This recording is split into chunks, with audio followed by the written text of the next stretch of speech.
being someone with a voice, I feel compelled to say and speak out about it.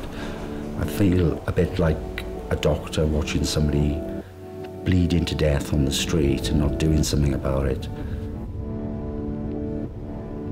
I have lots of different influences for my work. I like spiritual, religious imagery for its power.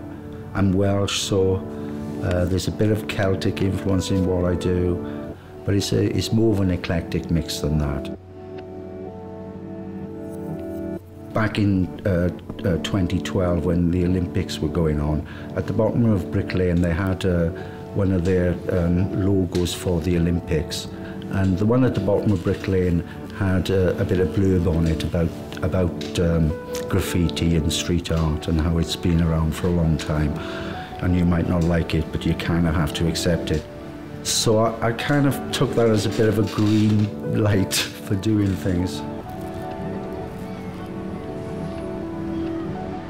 I got into doing street art almost by default. I was just sketching in the park one afternoon, and I had some spray cans with me, and one of the restaurant owners along Brick Lane and asked me if I was a graffiti artist and whether I was interested in doing a wall that he had.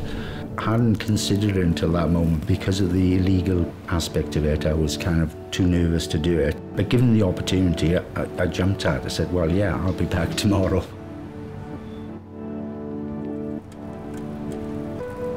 I was putting one of the pieces up on the top of a pole, and I was caught by 2 police officers one day.